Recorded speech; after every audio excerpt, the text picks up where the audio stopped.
Howdy, my name is Joe Krausz. I'm Extension Program Leader for Extension Plant Pathology with the Texas Cooperative Extension Service. And today I'd like to share with you some thoughts about crop biosecurity. The United States crop agriculture is under increasing threat of serious foreign diseases coming in and pests that could cause us some serious problems. And some of the reasons for this are increased terrorist activity. As you know, groups of people who are vowed enemies of the United States, and their intent is to do us harm, and one way may be to bring in foreign plant diseases to wreck our agriculture. Another problem is the increased globalization of international trade. As more and more trade is easily moved from one country to another with free trade agreements, it becomes more and more difficult to try to screen out and prevent pathogens and pests from entering the United States agriculture. Thirdly, there's decreased genetic diversity of several of our major crops in the United States. There are fewer and fewer companies producing the varieties, as well as some of the genetic modifications that are being made, BT varieties, as well as Roundup Ready varieties. And so there are just fewer and fewer varieties out there with more narrow germplasm, and this creates situations where plant diseases can become much more serious. In the recent past, a number of exotic diseases have already entered the United States. In 1997, carnal bunt, a fungal disease of wheat, entered the United States. And this resulted in six counties in Texas where wheat production has been quarantined so that this thing will not spread and become a more increasing problem. And in these counties, millions of dollars have been lost due to this disease. Another disease that recently entered the United States, a foreign disease, was sorghum ergot, entered the United States and into Texas in 1997.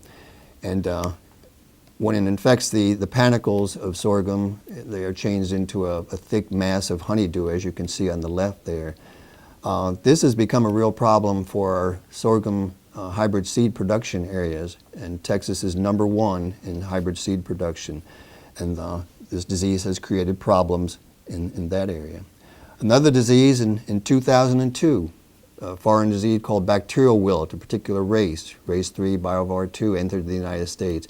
And this came from importation of infected geraniums from, of all places, Kenya in Africa.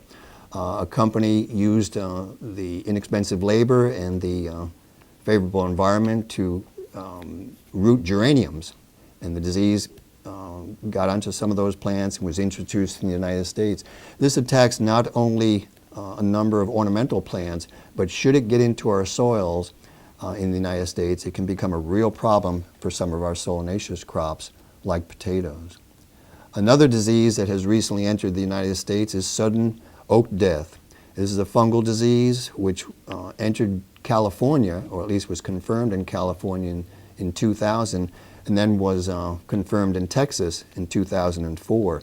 It attacks not only a number of species of oaks, but a number of ornamental plants such as camellias and rhododendrons. Lastly is soybean rust. This is the disease, very potentially devastating disease of soybeans, which has just recently entered the United States in 2004. It was confirmed on some kudzu, which is a weed with this disease also attacks, in 2005, and on some soybeans in southern portions of Texas in the Rio Grande Valley in 2006.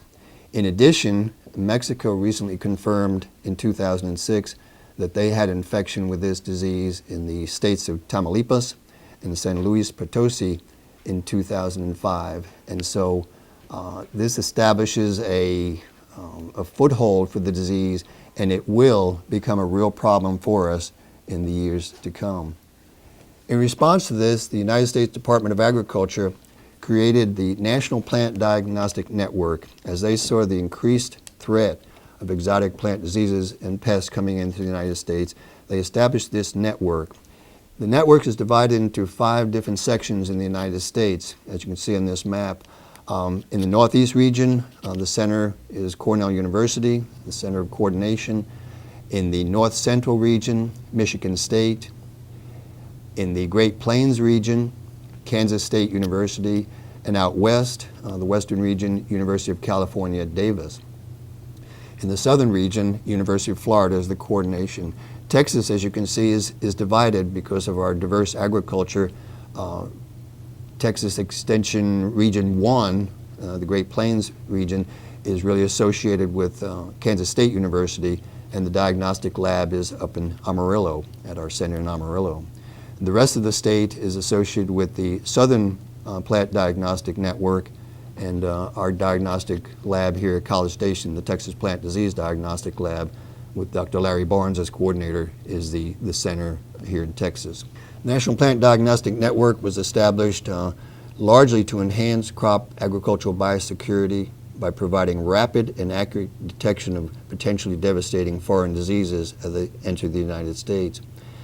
And another important role is the training of first detectors. The more eyes and ears that we have out there of trained people who can recognize something different, something threatening, and get it into the proper diagnostic channels, the better off we will be.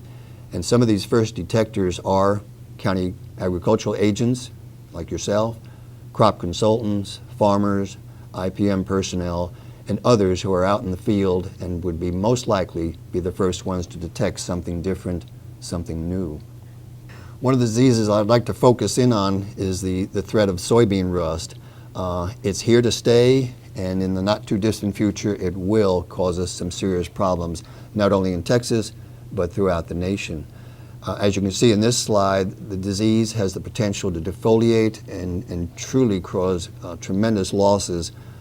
You can see in this example where fungicides and no fungicides were used, how the defoliation occurs without protection. And that picture was taken in Brazil. This next one is closer to home in 2005, an example of devastation in a Florida soybean field.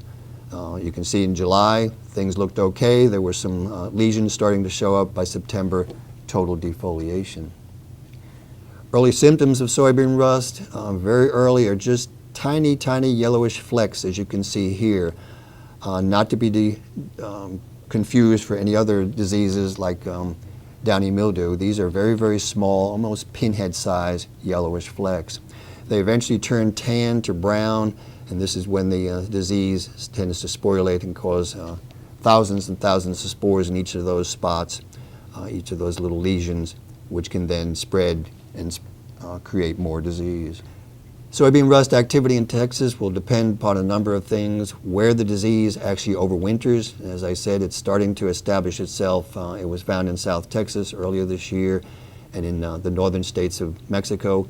And this is the kind of the pathway that a number of rust diseases establish themselves. They overwinter in Mexico or southern Texas, and then as the season progresses, they advance from there. And this is true for a number of diseases, to the point where this pathway has often been called the rust corridor or rust pathway. And so this disease is beginning to establish itself in this historically well-documented pathway for a number of our rust diseases. Environmental conditions are very critical. Whether the disease will spread in any particular year and how much damage will largely depend upon environmental conditions. Temperatures and rainfall, humidity, factors like that will come into play. There has to be also sufficient wind patterns to take the disease or the spores created by the fungus from Mexico and South Texas and move them forward northward into each of the soybean production areas as things continue. Therefore, monitoring and forecasting will be very, very critical on how to best manage this disease. We don't want fungicides to be used indiscriminately, but to be used wisely, only when needed, and timing is very, very critical. And so monitoring and forecasting this disease will play an important role in managing it. Some of the soybean rust management suggestions are we must monitor the development and spread of the disease and the disease forecast. And there's an excellent website which I'm showing here, http://www.sbrusa.net. This website shows where the disease is occurring at the present moment throughout the growing season, and makes forecasts for different parts of the state and the country as to where conditions are favorable for further spread of the disease. Then it's critical that we scout our fields locally and monitor them carefully to detect the first indications of the disease development. Fungicides will play a very important role until resistant varieties can be developed, but this will take some time before varieties will come along, so we must rely highly on fungicides.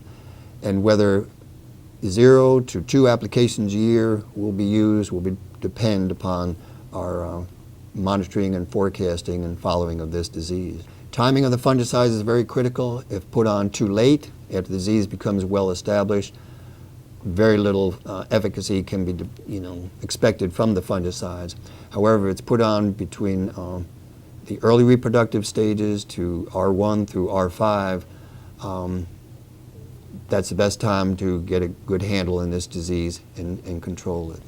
Therefore, I think you can see where the very important role of the county agents come into play, both in being first detectors, be one of the first people to either see the disease themselves in the field, whatever disease, whether it's soybean rust or some other exotic disease that comes in, and also to be maybe the first one that a grower may come to with something unusual. And also the county agents will play not only a key role as first detectors, but also in the whole education process to keep key people alerted as to the major disease and pest threats and how best to respond to them. Thank you for your attention.